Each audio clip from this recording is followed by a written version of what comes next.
Hello everyone, it's Nora or Willow aka NW Analysis, and today we're doing an opinion video. How would I vote in every presidential election in American history? Thanks to Mr. Beat for the info and inspiration for this video, as well as the election images that I used. I'm also going to share my vote if it would be reluctant or firm. As well as this, I'm going into this without foresight, so it's like I was alive at the time. Let's begin. The first two elections were unanimous for George Washington, so he would obviously get my vote in the first two, but you could also vote for vice president at the time, so I'll go over that. I think I'd probably vote for the Federalists, John Adams, much like the real elections, although I would give heavy consideration for George Clinton, the anti Federalist. For the third and final 1700s election, it was John Adams versus Thomas Jefferson. Like before, I think it would be a very close vote, but my vote would go to John Adams simply due to his reputation as Washington's vice president. I wouldn't have anything against Jefferson, so I'll say it's a reluctant vote for Adams. However, 1800, oh boy, how the turns have tabled. The direct assault on free speech caused by John Adams would convert me to a firm Jefferson vote.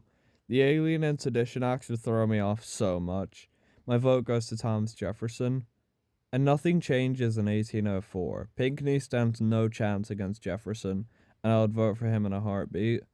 The same stands in 1808. I think I would be so upset with the Federalist Party due to Adams that I would just stand with the Democratic Republicans.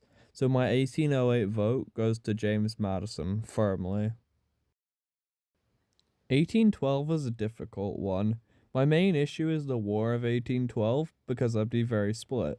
On one hand, good relations with the Native Americans is something I'd see necessary, but on the other hand, so is trade with France. It would be tough, so it'll be a reluctant vote, but my vote will go again to James Madison, with hope that he can establish a peace treaty with the Native Americans. 1816 is a firm vote for James Monroe. As I said earlier, I'd be too upset with the Federalist Party to even consider a vote. And as you know, the only candidate in 1820 was James Monroe, so he gets my firm vote there. 1824 is one of my favorite elections, and it would be pretty tough to decide my vote. Immediately, I'm going to rule out William Crawford due to the stroke he had. I know it wasn't his fault, but I'd rather have a healthy president. I could honestly see the argument for all other three, though. Overall, my vote will be a reluctant vote for John Quincy Adams, because he was arguably the best Secretary of State in American history, and I would appreciate his nearly 50 years of diplomatic experience. In 1828, I think the tariffs brought on the Adams administration would send me into a firm Jackson vote due to his populist radical campaign and the failures of the Adams administration. Going into 1832, the 1830 Indian Removal Act would genuinely throw me off so much that I would be a firm Whig for elections after. My vote would be for between Henry Clay and William Wirt, though. But as I mentioned, the Whig Party, you can probably tell my vote is firmly for Henry Clay. In 1836, the real question is which Whig would I vote for, because they ran four damn candidates. However, my vote is actually pretty easy between the four. I'm giving a firm vote to Daniel Webster due to his extreme devotion to Massachusetts and being an incredible senator who was a constitutional genius. I'm sticking with the Whigs firmly in 1840 with William Henry Harrison and Henry Clay once more in 1844. But in 1848, it will be a tough call between Zachary Taylor and the now Free Soil candidate, Martin Van Buren. However, I think due to his past failure, my choice would be a very reluctant vote for Martin Van Buren. I would not vote for Franklin Pierce in 1852, so it would be between Winfield Scott and John Hale. I think the more anti-slavery stance taken on by Hale would be more appealing to me, so I'm going to give a reluctant vote to John Hale. However, I do like Winfield Scott. For 1856, it would be a tough call between the radical John Fremont and the moderate Millard Fillmore. However, I think as civil war seems more likely, I think being a moderate would be better to stop the secession crisis. So I'm giving a reluctant vote to Millard Fillmore, as he's the compromise candidate in my eyes. Now for the most important election in my opinion, 1860.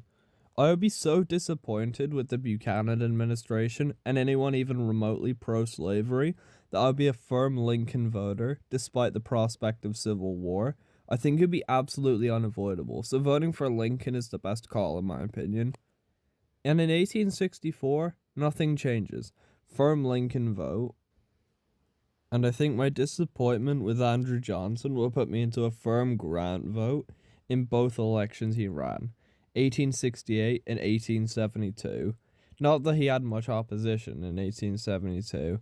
For those who don't know, his opponent died before the Electoral College could be certified. And then we get to the closest election in American history, 1876. I think both Rutherford Hayes and Samuel Tilden are both good candidates, but the corruption of the Grant administration and the Republican Party in general would make me vote for Tilden, the first Democratic vote for me since 1828, 48 years prior. My vote is reluctantly for Tilden.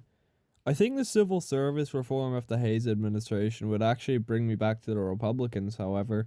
So in 1880, between James A. Garfield and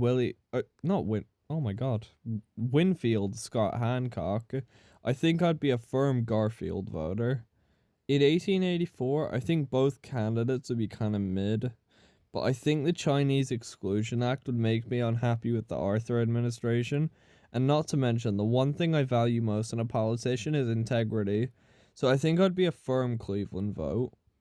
Nothing changes in 1888. I think Cleveland's first term was incredible, so why not give him another? And then in 1892, I would actually be attracted to the populists and their fairly humble vibe. So as much as I would like Cleveland, I think it's a reluctant vote for James B. Weaver. And my populist views don't go away in 1896 or 1900 with William Jennings Bryan, but my hesitance is different both times. I think in 1896 it's a reluctant Bryan vote because I'd be slightly annoyed with the Cleveland administration, but I'd also take into account that the Harrison administration played a bigger part in the economic crisis. And in 1900, with the Spanish-American War and later the Philippine-American War, they would deter me from William McKinley so much that it would be a firm Bryan vote. Going into the 20th century, if you don't vote for Theodore Roosevelt in 1904, what are you doing? He's literally better than Alton Parker in every way, so I'm giving a firm vote to Roosevelt. As much as I like Bryan, I think William Howard Taft being handpicked by Roosevelt will be a reluctant split from Bryan. I'm gonna get on the raft with Taft. Hopefully we don't sink. Now for my personal favorite election, 1912. There are three incredibly strong candidates, and America had to pick the only bad one. I think I'll be split between the incumbent Taft and the progressive Roosevelt, but also I would consider giving a vote to the socialist Eugene Debs. However, due to his incredible track record, I think it'll be a reluctant vote for Theodore Roosevelt. Next, 1916, and as I said, I don't like Woodrow Wilson, so I'm giving a firm vote to Charles Evans Hughes. Considering James Cox is just the Walmart-ass version of Woodrow Wilson, I'm going to be firmly for Warren Harding. I think the corruption of Harding would make me a bit skeptical of Coolidge, but after it was proven that Coolidge wasn't involved, I'd be more on board. But there's another roadblock here. Robert La Follette, the progressive Wisconsin legend, would make me think a lot about my vote, but I think I'd still be a reluctant vote for Calvin Coolidge. And in 1928, it's Coolidge 2 or Wilson 2. Firm Hoover vote. Moving on, we have the Great Depression / World War II era. If you voted for Hoover in 1932, I gotta respectfully ask what's wrong with you. Firm FDR vote because Hoover was horrendous. 1936, same situation, but Alf Landon is somehow worse than Hoover because he didn't campaign whatsoever. FDR knew what he was doing. Firm Roosevelt. Then in 1940, I'm actually going to throw a bone to Wendell Willkie. I wouldn't like how FDR is breaking the two-term tradition, plus Willkie is a solid candidate in his own right. I wouldn't completely rule out Roosevelt, so this is a reluctant vote for Wendell Willkie. Then in 1944, I'm not a big fan of Thomas Dewey, but I figure if FDR can get a third term, might as well give him a fourth, so affirm FDR. 1948 would be tough for me though. I still don't like Dewey, and I'm not fucking racist, so Thurmond is also gone. So surely I'd vote for Harry Truman, right? Wrong. There is someone who is stronger and harsher on race issues who will take my vote. Henry Wallace. I would consider voting for Truman, but my vote will be for Henry Wallace, albeit reluctantly. The final mirror match is here with 1952 and 1956. Dwight Eisenhower versus Adlai Stevenson. You like Ike, I like Ike, and that's why I'm firmly voting for Dwight Eisenhower in 1952. And nothing changes in 1956. I still like Ike. With 1960, I think it's a tough decision, as both candidates are pretty strong, but I'm gonna give a reluctant vote to John F. Kennedy because of the debates. 1964, it's no contest, firm vote for Lyndon B. Johnson. 1968, I'll be stuck between Nixon and Humphrey, as I think Nixon is a pretty strong candidate due to Johnson's popularity decline, but Hubert Humphrey seems more competent in general. Then there's this motherfucker. So I'm gonna give a reluctant vote for Hubert Humphrey. But then the popularity and supposed successes of Nixon would make me a firm vote for Nixon in 1972. 1976 is kinda tough. I think with hindsight, Ford is a better president, but because I have no hindsight and no knowledge of Iran hostage, I think on top of the corruption of the Nixon administration piling onto Ford, I'm gonna give a reluctant vote to Jimmy Carter. Moving on, we finally make it to what I consider to be the modern era.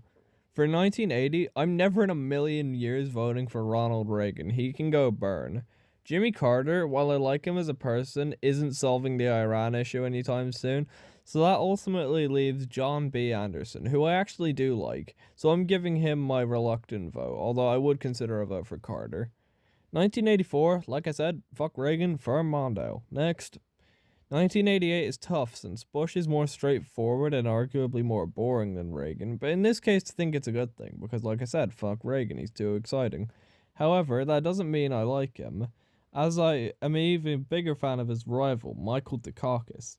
Like, who else would drive a tank for his campaign? And not to mention how rigged the debates were against him. What was that death penalty question for? That shit was a Mortal Kombat fatality on a debate stage. I'm giving a firm vote to Michael Dukakis. 1992 is an incredibly solid lineup. I think Bush is a solid leader, if a bit war-hawkish.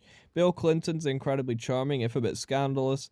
And Ross Perot is a true outsider who knew a good bit about the economy. I'm going to rule out Bush due to the poor economy, but he's not bad at all.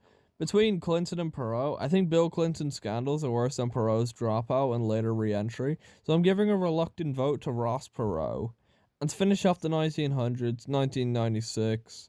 I'm not going to vote for Bob Dole, and I think the very strong economic recovery and growth would actually convert me to a firm vote for Bill Clinton. Finally, onto the 2000s, and holy shit, what a start. 2000 was an absolute train wreck of an election, but I think my choice is fairly easy compared to the rest of the country. I'm a big fan of Bill Clinton's presidency, and I have no reason to not vote for Al Gore other than a few silly comments, but I could look past those, so I'll give a firm vote to Al Gore. In 2004, Iraq would make me even less fond of Bush, and I like John Kerry anyway, even if he is a tad boring. I'd give a firm vote to John Kerry.